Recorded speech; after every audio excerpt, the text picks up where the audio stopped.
6%. Pero bueno, lo decíamos, para hablar del clima extendido, pero en el mediano plazo, ¿qué va a pasar? ¿Qué va a pasar también con los cultivos en esta zona tan importante para la producción, para nuestro único sector externo, el que tenemos en la Argentina, como es todo lo relacionado al agro? Vamos a hablar con el ingeniero agrónomo especializado en climatología, Luis Blota, que ha tenido la deferencia de atendernos en esta mañana. ¿Cómo estás, Luis? Antonio Batemarco te saluda, buen día para vos. Buen día, Antonio. Un gusto estar conversando contigo y con los oyentes. La verdad que fantástico. Gracias, gracias. Y más cuando sean temas así generales que me encantan, o sea, la agricultura, la ganadería, qué va a pasar con Rosario, etcétera. ¿Qué va a pasar? Bueno, ¿qué va a pasar con el clima? Bueno, antes de hablar quise decir unas palabras.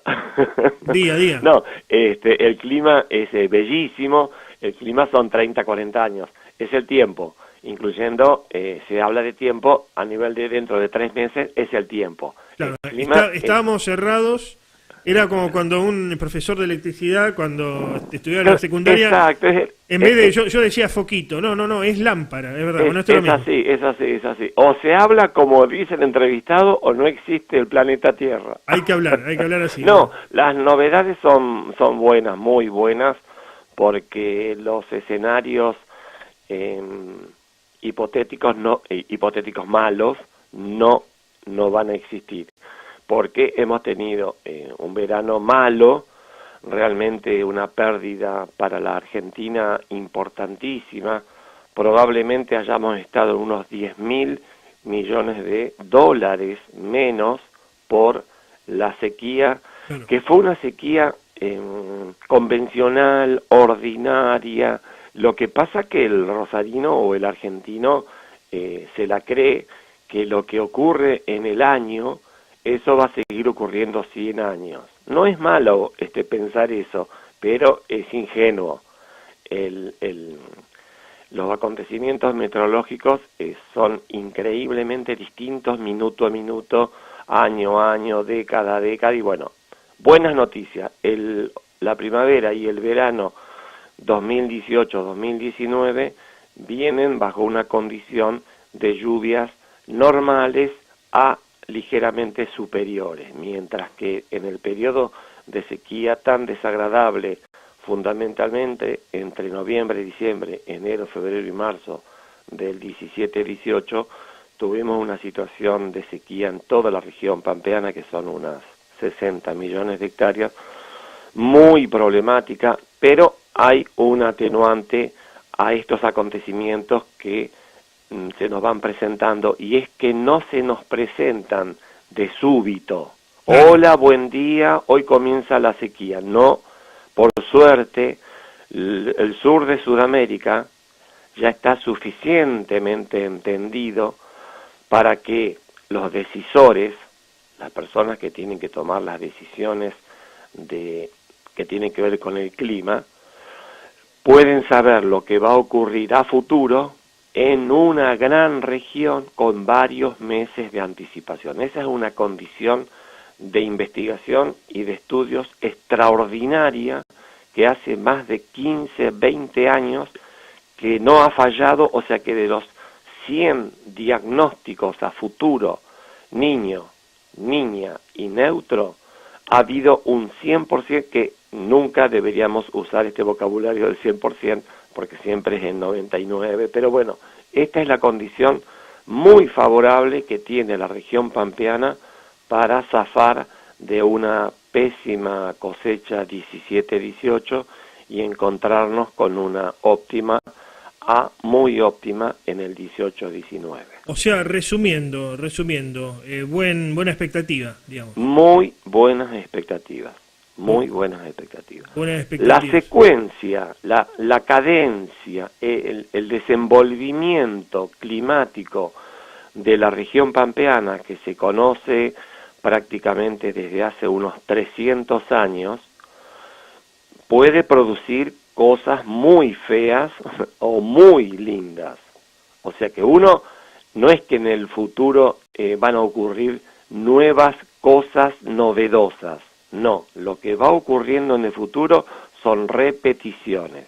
Y lo extraordinario del avance científico es que lo estamos sabiendo como mínimo entre 4 y 6 meses de anticipación. Eso es una cosa que nosotros mismos nos sorprendemos de la increíble exactitud.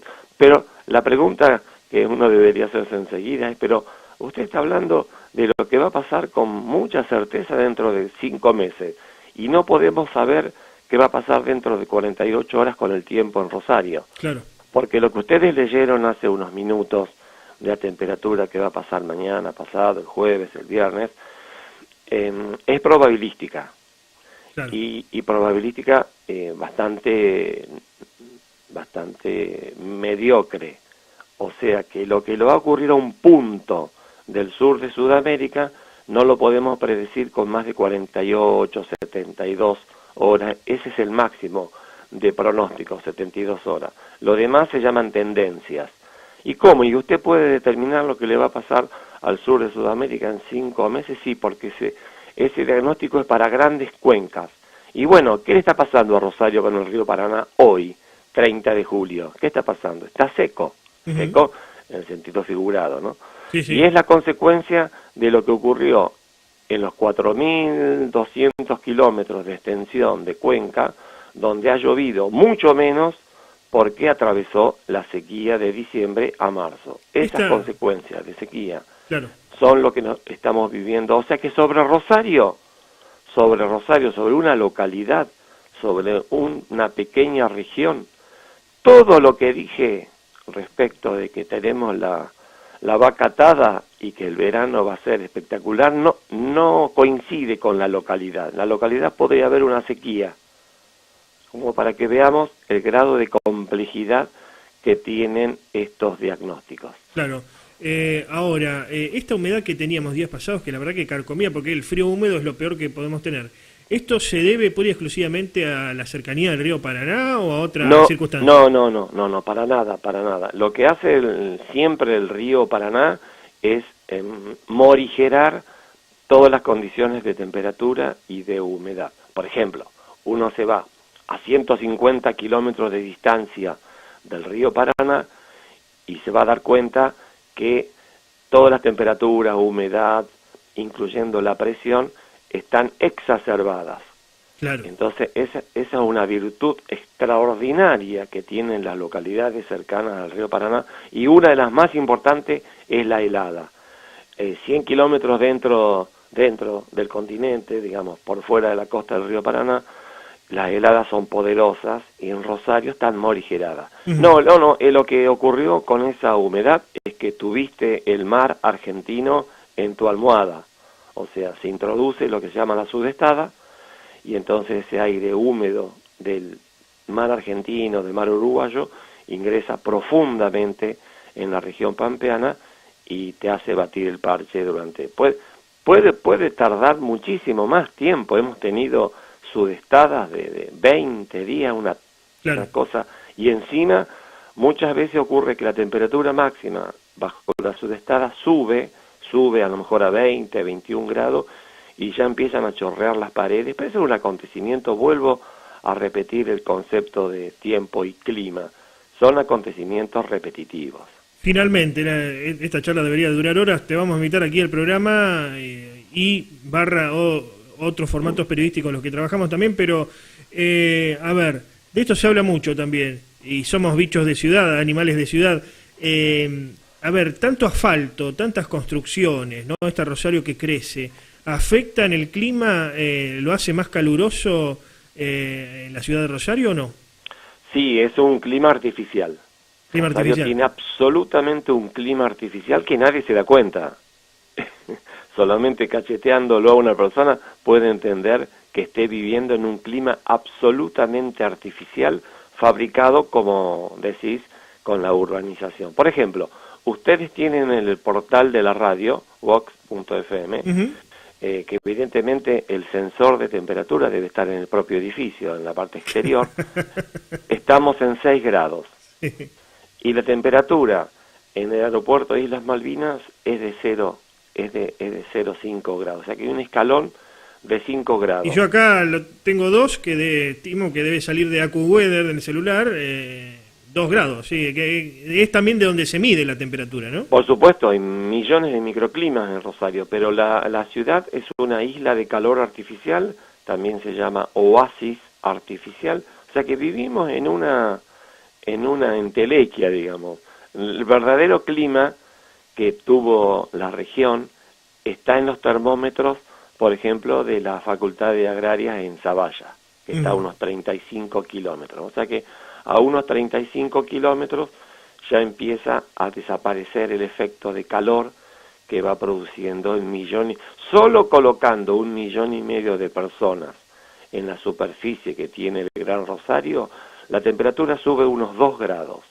Y cuando le incorporás todo el hormigón, sube unos 4 grados más. Ahora bien, cuando el viento está en calma, ahora el viento está en unos 7 kilómetros, se desvanece un poco el efecto. Bueno, entonces el escalón ahora es de 6 grados, pero cuando está en calma absoluta y permanece por un tiempo interesante en la calma absoluta, entonces ahí el motor, digamos, el acumulador de calor trabaja muy bien y el escalón puede ser de 8 a 10 grados. O sea que todo el año, para siempre, porque este tamaño de ciudad no lo vamos a reducir, al contrario, lo vamos a hacer más complejo, más denso. La subtropicalización, que es el término técnico para la ciudad de Rosario, pero es para todas las ciudades del planeta. Todo el planeta tiene sus ciudades recalentadas. Tiene un escalón entre el verdadero clima por fuera de las megalópolis. Más o menos comienza a funcionar poderosamente el acumulador de calor a partir de las 200.000 habitantes. De todas maneras, cualquier ciudad de 30, 40.000 habitantes, con un termómetro colocado en la plaza y un termómetro colocado a 5 kilómetros de esa plaza, siempre hay un escalón, porque la urbanización, las casas, el ladrillo, produce esa acumulación de calor y luego lo entrega normalmente de noche o en el invierno. Así que estamos en un clima absolutamente artificial y eso produce cambios en todo el ambiente, entre las plantas, la zoología, todo se modifica, para bien o para mal. Muchas gracias por el contacto, Luis, en esta mañana. Les envío un fuerte abrazo. Adiós.